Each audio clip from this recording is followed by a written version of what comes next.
नमस्कार। आज आम शुणा लोकनाथ जगन्नाथ एक अद्भुत मिथ कथा।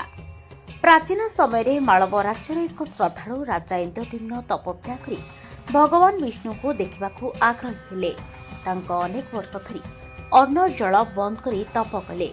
ए भक्ति प्रसन्न होई भगवान द्वारकार नीलमाधव रूप में देखा तेबे राजा चाहिए नीलमाधव मूर्ति आनी मंदिर निर्माण करने, किंतु मूर्ति अदृश्य होगला।